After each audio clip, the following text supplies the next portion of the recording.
The following BLTV program is brought to you by O'Flaherty Law. Please enjoy.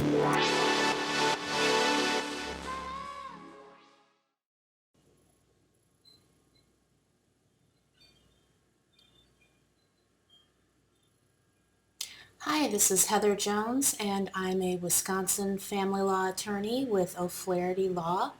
And today we're going to do a how-to video on how to fill out Wisconsin Family Court Form FA-4130V. That is the motion for and notice of a new hearing, otherwise called a de novo hearing. And just to get this out of the way, this video is strictly for educational purposes. It is not intended to be, nor should it be taken as, a substitute for legal advice. If you are running into trouble with your family law matter and need some help getting the issue sorted out, we strongly recommend that you meet with an experienced Wisconsin family law attorney who can set you on the right path to meeting your legal goals. That being said, we're going to just go through how to fill out this form properly. It does include some explanation, but we're going to kind of explain the explanation for you today so that you don't waste time making mistakes and getting your paperwork returned and have to go through it again. So with that being said, we'll just jump right into the form. Again, it's Form FA-4130V, and it's available on the Wisconsin Circuit Court Forms website. You start at the top left-hand corner, and you're going to need to put your name and the name of the other side or your spouse, depending. Now, they say petitioner and respondent because they use this form for more than one type of case. So if you are married and you asked for a divorce and your spouse didn't, you would be the petitioner and your spouse would be the respondent. Also, if this is a paternity matter and you are asking for, say, eventually an order confirming paternity and the legal rights that go along with that, you would be petitioner and the other person would be respondent. Now, if you and your spouse filed a joint petition for divorce, that is when typically you would be identified as either joint petitioner A or joint petitioner B. It doesn't really matter which one you are. You just need to stay consistent if you're doing your own case and you see these in the top left-hand corner, whose name goes on which line. So if you're asking for a new hearing, obviously you've already been through one hearing, typically in front of a family court commissioner. Family court commissioners are highly experienced family law attorneys who have taken on the duties of a court commissioner under the umbrella of a judge's power. And the idea is that because the system does tend to be so busy and people are asking for new court dates and there's just a high case volume, the commissioner can step in because of their extremely high level of experience and knowledge in the area and make decisions as far as divorce, paternity, things of that nature. But a lot of times, if you're not happy with the commissioner's decision, you have every right to, I call it, run it up the chain.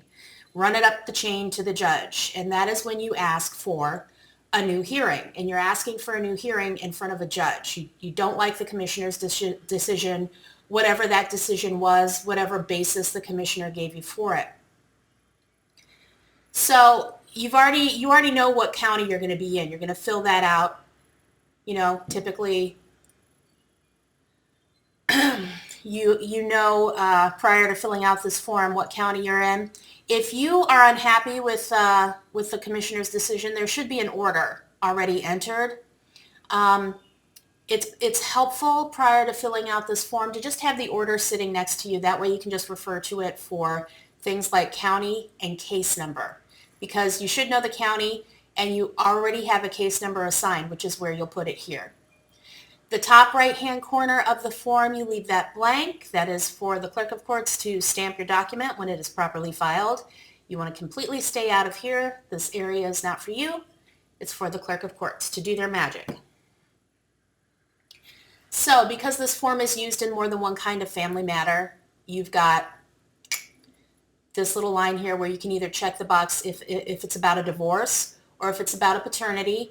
And if it's paternity, don't put the child's name, just put the child's 3 initials or 2 if they don't have a middle name. Then you will fill out the caption, however the caption is filled out on the order that you have next to you, ideally. So remember how we talked about keeping everything consistent when you're filling out this form in comparison to everything else that has been filled out or filed in your case. So whoever's the petitioner, respondent, or joint petitioner A or joint petitioner B, you want to keep that consistent, and please put mailing addresses. And this is important because a lot of people who are representing themselves are not on the state e-file system. So things are going to need to be mailed out to them, including notice of a new hearing. So just make sure that you have everybody's address and contact information in there so that there's no confusion about how to get in touch with the other party. Now, typically, just one person is going to be asking for a de novo hearing. So you're addressing it to the other party, either a respondent, petitioner, joint petitioner A, or joint petitioner B. However they are identified in your case, you're going to put their name here. And like I said, you're going to have the order sitting next to you. And ideally, you can refer to that order and use it to help yourself articulate what you're unhappy with in regard to the commissioner's decision. So you'll put the date that you had your hearing in front of the commissioner. So I request a new hearing on the following issues decided on, put the date, by the circuit court commissioner. And then you have some options here: child support, maintenance, legal custody and physical placement, property and debt division, or you have other here.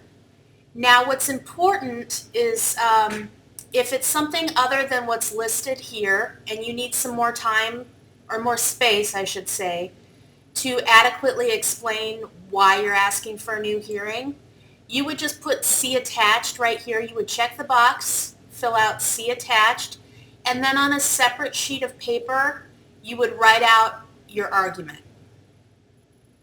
or why you believe there should be a new hearing. And these forms have a very specific format, and the biggest thing I always say in my how-to videos is don't mess with the format of the form. If you need extra sheets of paper, if you need extra space, that's completely fine. You can have many extra pages that you attach to the form, but don't get fancy and try and alter the form because it will get kicked back to you. So, once again, like I said earlier, you should have a copy of the signed order from the hearing sitting next to you when you fill this out. But if you don't, that's okay. You can look it up on, well, maybe you can look it up on CCAP. But you either check one of these boxes. You have attached a copy of the signed order from the above hearing date, or you have not yet received a copy of the signed order from the above hearing. And if it's an emergency situation, it's okay to ask for a new hearing.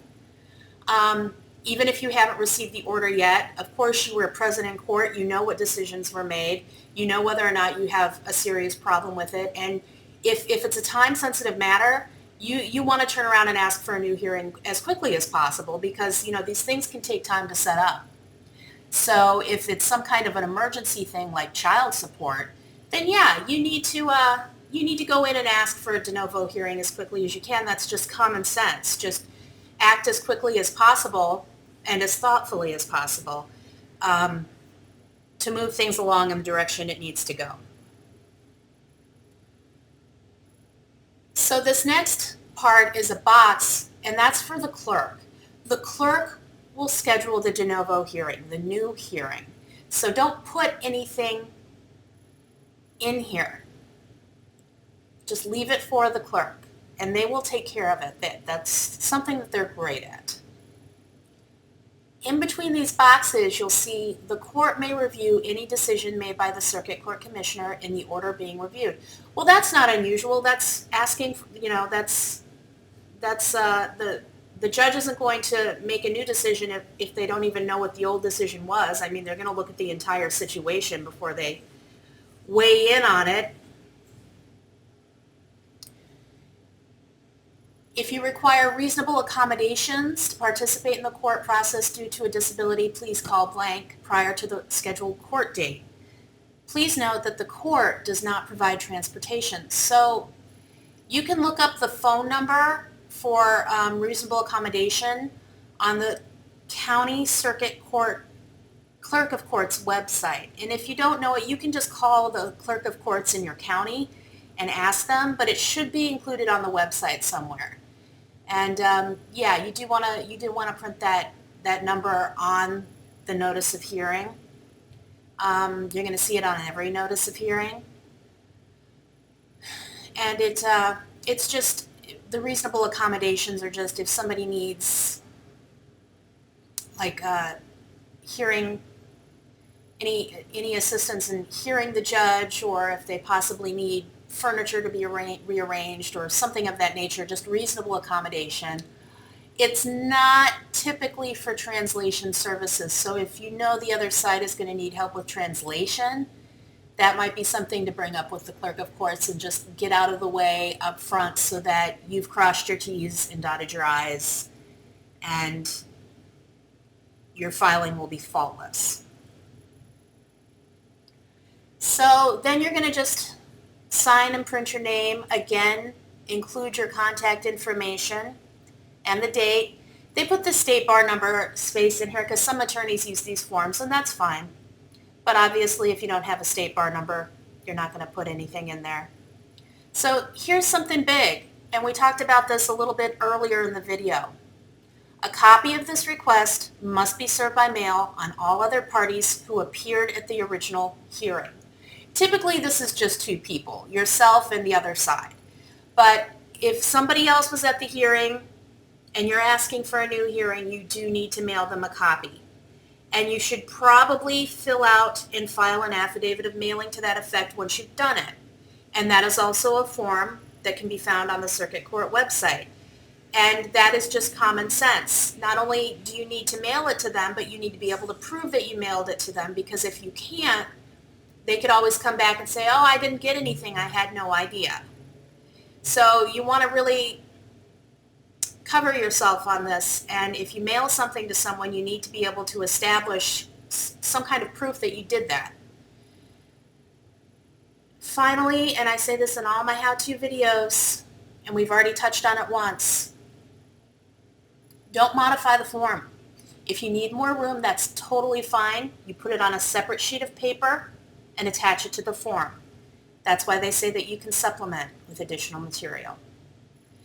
So that, in a nutshell, is your motion for and notice of new hearing, otherwise known as a de novo hearing. Again, that's Form FA-4130V. I want to thank you so much for watching. Feel free to like this video, and if you have questions, go ahead and leave it in the comments section. We do post new legal content almost every day, and we wish you the best of luck in reaching your legal goals. Thank you. Hi again, this is Kevin O'Flaherty from O'Flaherty Law. I hope you enjoyed the video and podcast. If you did, I'd love it if you'd subscribe to our channel. If you need legal help in this or any other area of law, please don't hesitate to reach out to schedule a consultation. Most consultations are free and can be conducted remotely if you'd like. You can email us, book online, or call us at 414-253-2080. That's 414-253-2080. We have many locations for your convenience, and we serve all of Wisconsin. Thanks again for watching.